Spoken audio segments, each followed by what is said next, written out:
Assalamualaikum warahmatullahi wabarakatuh. Kita bertemu lagi di channel Ayo Belajar.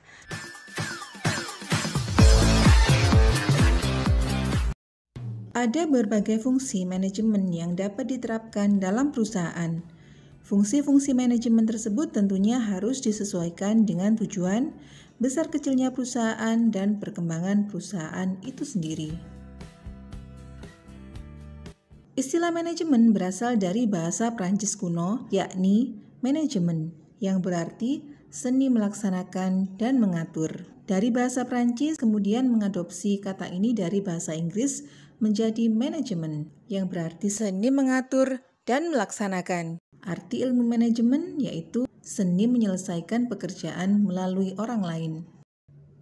Dapat disimpulkan bahwa manajemen merupakan seni dalam mengatur sistem, baik orang dan perangkat lain. Hal ini bertujuan agar dapat berjalan dan bekerja sesuai dengan ketentuan dan tujuan entitas yang terdiri atas berbagai aktivitas.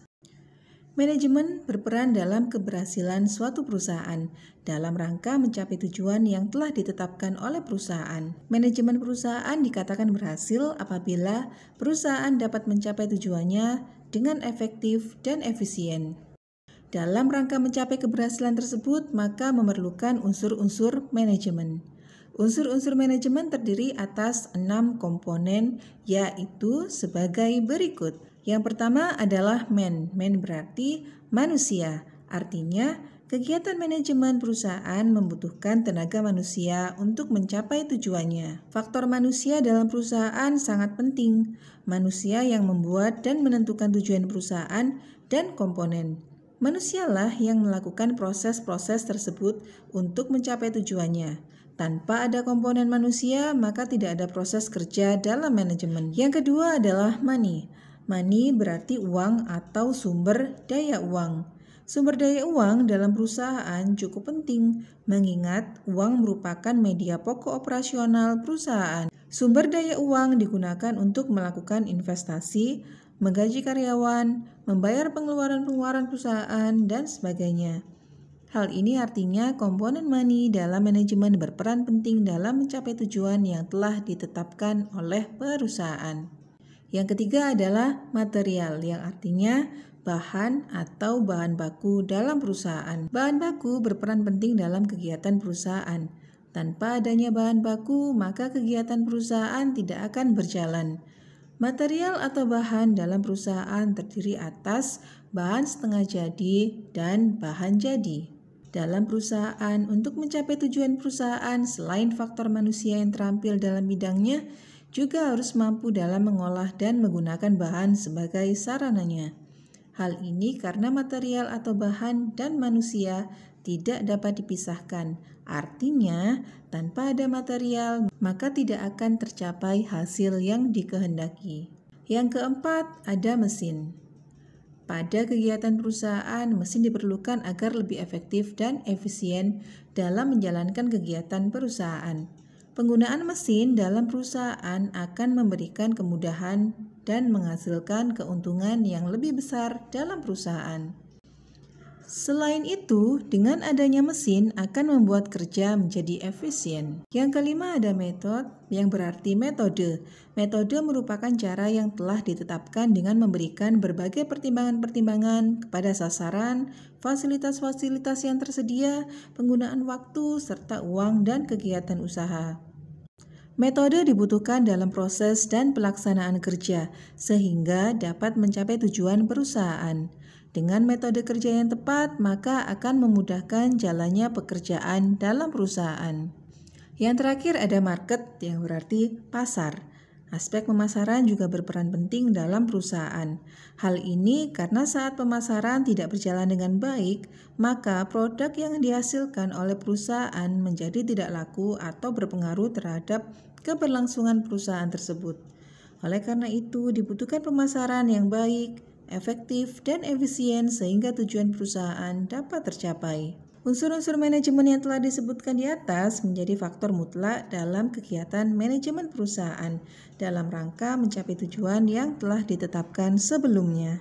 Fungsi manajemen adalah sebagai elemen dasar yang harus melekat dalam manajemen sebagai acuan manajer dalam melaksanakan tugas untuk mencapai tujuan dengan cara merencanakan, mengorganisir, mengoordinasi, dan mengendalikan. Pertama, perencanaan.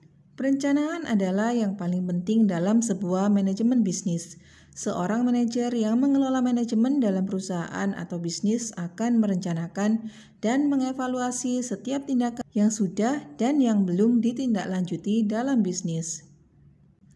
Perencanaan sangat penting untuk menentukan secara keseluruhan tujuan perusahaan dan upaya untuk memenuhi tujuan tersebut.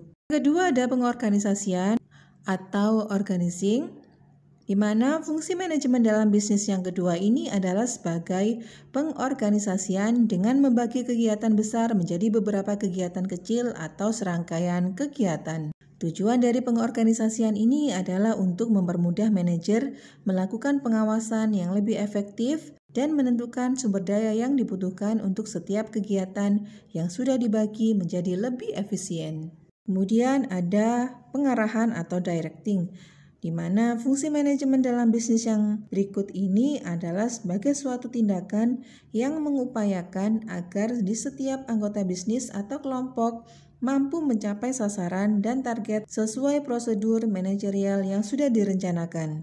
Seorang manajer akan melakukan pengarahan jikalau terjadi masalah atau jika apa yang dikerjakan tidak sesuai dengan yang direncanakan. Sehingga disinilah fungsi manajemen sebagai pengarahan agar apa yang dikerjakan sumber daya masih berada pada jalur yang semestinya. Yang terakhir ada pengendalian atau controlling. Dari serangkaian rencana dan tindakan yang sudah dijalankan perlu adanya pengendalian atau controlling.